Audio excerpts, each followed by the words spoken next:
you stand out in school or the workplace, and I look around the room and there are so many high achievers in here that are going to do so much social good.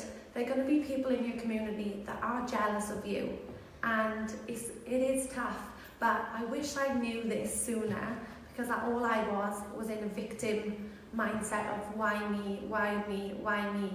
When I decided to turn that round last year, I decided this isn't going to break me, this is actually going to make me. So I know we talk around how bullying can affect an individual and families, relationships, health, but it's important for the young entrepreneurs in the room to understand how it can affect an organisation.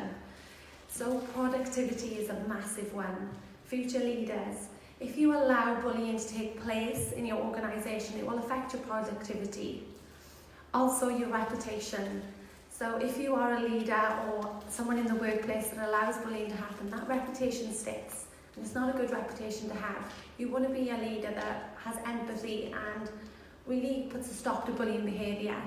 It affects the sick leave. That goes hand in hand with the productivity.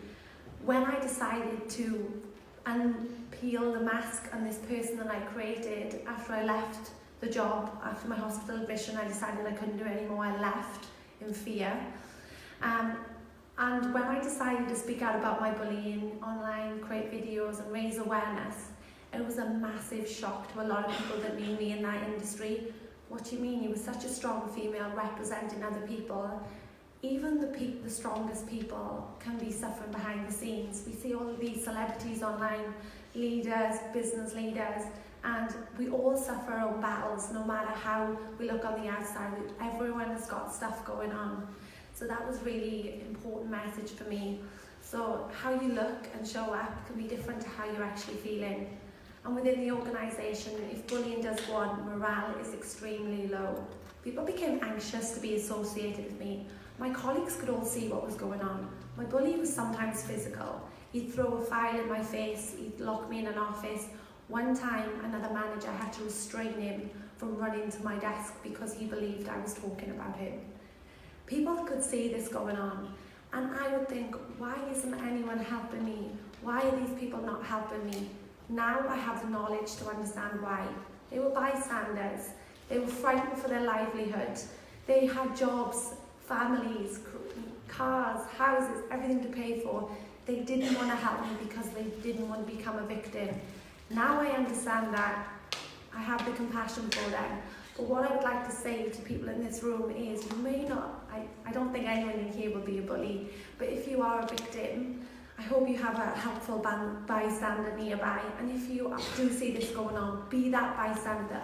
Listen to the victim, helps them, reports them, because a bystander can be a massive relief for someone, and you could actually save a life. So why did I stay with the organisation? People say, just why didn't you leave? I was fearful. This country, Australia, was my home. If I walked out of that organisation, not only would I lose everything that I tried to achieve, I was frightened someone I cared about would lose their life. So what I do now, so I made the decision when I was laying in that hospital bed that I would use this excuse to leave. I would say I have female issues, and I need to go back to the UK for treatment. In a male-dominated environment, no one wanted to ask me what my female issues were. I was like, thank you, this is a saviour. So I left, and I went back to the UK, and I was so traumatised from my bullying and the fact that I thought that this company owned me, would find me, my bully would kill me. It's crazy what 3.5 years of programming and self-worth and self-esteem does to you.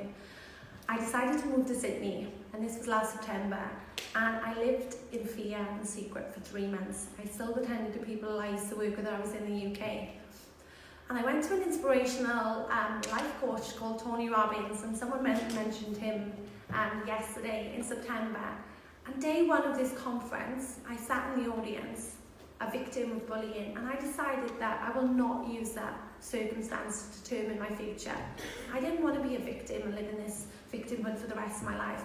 I wanted to move from victim to be a thriver, and I knew that I could help people with my story and message. So I stayed awake for 2 days, crazy writing, and I had this surge of energy, and I thought, I'm going to open up conversations around bullying. I'm going to help people. And then I came up with Bullyology, which is my company, and I thought, I am the bullyologist. No one in the world calls themselves the bullyologist. And that's a tip for entrepreneurs as well. Branding is everything. And I broke through my fear and I put a LinkedIn post up and a Facebook post and an Instagram post talking about being a bullying victim and how it was going to help me. And the support I received changed my life. I now opened up conversations, and I never imagined I would create a company. I didn't know anything about business. I was on the other side of the world, but all I knew is I had a passion and a fire in my soul to help other people, and all the rest fell into place. So what's next for me? So I'm writing a book, and it's about to launch at the end of the year. This will talk about my personal experience, school bullying, online bullying. I've partnered with a lot of excellent people in this space that have helped me write this book and put it together. I also talk about holistic healing, how I found meditation, mindfulness, essential oils, how I spent time in Bali with a healer, of how I really decided to heal my life. And I won't talk too much about that now, but the book gives a big insight, and that's a massive part of my life now, of managing my mind and state to succeed in life. So I've built Relationships Global. I've partnered with a company that's got an anti-cyberbullying platform. 2 months ago I was in the US doing a tour, which is pretty exciting, considering I was in a hospital bed just a year ago. What a difference a year makes. And at the end of this month I'm going on a 6-week tour of the US and the UK, launching an anti-cyberbullying platform, working with schools, NGOs, community organisations, women's groups, men's groups. And what I'm trying to do is raise the message globally that it doesn't matter whether you're at school, online, a parent, a teacher, a community worker, we're all vulnerable to suffer bullying. So it's important that if you do, you be a helpful bystander, you document what is ongoing, dates, times, facts, witnesses, because this really was a saviour for me, and it's also helped me write my book. 3.5 years worth of diary entries and evidence has really put me in a place where I could report my bullying and obviously use it to thrive. So is business easy?